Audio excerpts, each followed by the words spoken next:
What's up? So I am standing by a new addition to the fleet. I picked it up last night, saw it on Saturday, bought it yesterday. I've been looking for one of these for about the last 5 months, ever since I moved into my house. Where I live, it's pretty conducive to owning one of these. It's very convenient with who all lives within, gosh, a quarter mile of me. My grandparents, I have 2 sets of friends who live by me. So I live on a golf course. So introducing my new whip, 2003 E-Z-GO golf cart. It has a spindle lift, 14-inch wheels on it, aftermarket tires, diamond plate accessories down here in front and in the rear. This is not a titled vehicle, so it's not going to be used on the street. It is street legal here in Oklahoma to have what the internet calls LSV or low speed vehicles. It's not intended for that purpose. So bill of sale is what comes with this vehicle, or golf cart. I don't know why I keep calling it a vehicle. It has a folding rear utility seat, which is pretty tight, and I'm going to use the crap out of. Whenever you put the seat up, oh my gosh, that's really heavy. Hold on. When you put the seat up, this is going to be one of the first things to go. I'm either going to recover it or get seat covers for this, and then this.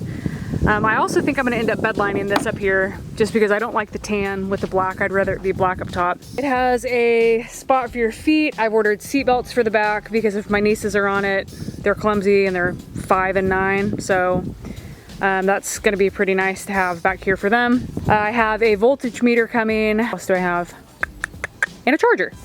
So the charger that the guy had, it got wrecked, it was useless, so I bought a pretty expensive charger, but one that had phenomenal reviews, and most importantly it had automatic shutoff, which is going to help the longevity of the batteries. Speaking of, the batteries are toast. These batteries were in it before the guy that I bought it from owned it. So these are like literally 12-year-old batteries, some of them are. It's a no wonder the thing doesn't work because the batteries are so old, and typically if the batteries start going bad and stay bad, the terminals are going to go bad. So I'm going to have the terminals switched out as well as the batteries. And I actually had debated on lithium batteries, which are, gosh, substantially more. You need less, so it ends up weighing less, the golf cart itself does. But with the lithium, it just didn't really make sense to me. If I was going to be using it strictly on a golf course to play golf, it may make sense because I am a little fearful, like I said, of this making the whole course. Actually, I don't know if I said that yet. I'm a little fearful of it making a whole 18 holes. I'm going to try it once. If it doesn't make it, then I'll know it doesn't.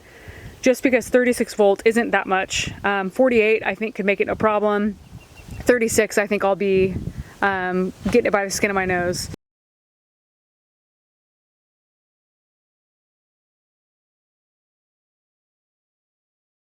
So I'll try it out. My membership comes with a golf cart rental, so if it doesn't make it, I can always use this just to go to and from the golf course, park it, get in one of their carts, let their carts kind of take the wear and tear and abuse of a game of golf, and then get in this and go home. Lithium was something that was really on the top of my mind, and I ended up talking myself out of it, mainly for one reason. The guy that I had gotten quotes from of golf carts that were anywhere from $6,000 to $15,000 quoted me $2,600 for taking my batteries out, putting the new lithium in.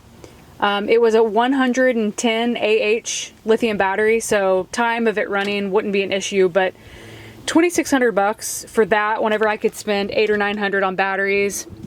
They do have a 8 to 10 times the lifespan of these, but it's like I would have replaced a whole set of batteries 3 times before I ever would have spent $26,000 or $2,600. So it just didn't make sense for me. It may for some people, especially if you want to go as green as possible and have no maintenance.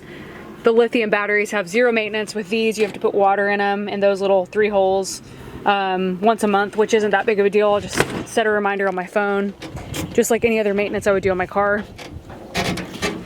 So like I said, 14-inch wheels, aftermarket wheels and tires. It has a spindle lift. There's a couple spots that need to be touched up, which I have so much black paint, it's not even freaking funny because that's all I buy are black cars. I'm going to be painting that, I believe, rhino lining it or bed lining it. Super easy and durable. I literally have truck lined or bed lined just about everything. And then seat covers, seat belts, voltage meter, charger, things like that. So this is it. This is really just like a quick walkthrough to show you guys what I bought and added to the fleet. There's really not a whole lot left to do with this thing that hadn't already been done.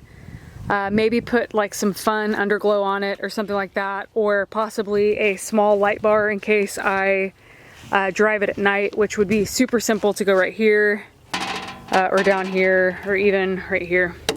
So there's already a spot on the interior cut out for the voltage meter, which I don't think mine's that big, but it can definitely fit in there. It's a digital voltage meter, which is going to be convenient. But yep, that's it. This is the new golf cart. So we have Dolly, the GTI, we have Reba, the Yukon, and this lady's name is Shania, the golf cart. So Dolly Parton, Reba McEntire, and Shania Twain make up the little fleet that I've got going on. So that's it. If you are a golf cart driver, golf cart enthusiast, a golf cart owner, give me any tips and tricks down below. I only know what I've read so far on the internet and watched a couple videos about the maintenance and things of that sort to make sure I do actually want to do this. I'll be picking up batteries probably the 1st of July. Honestly, I'm in no hurry. I go out of town next week for a week, and then right after that it's July. So tips and tricks down below. And gosh, give me ideas of what I could do to this. Underglow, a horn, obviously Bluetooth, which is easy to do through a speaker instead of having to install Bluetooth like you would through a car or something like that. But yep, that's it. I appreciate you watching. Again, follow me on Instagram. You would have seen this yesterday if you followed me. And other than that, thanks for watching. Subscribe to get GTI, Yukon, which gosh, I need to focus on Yukon, and golf cart content. And that is it.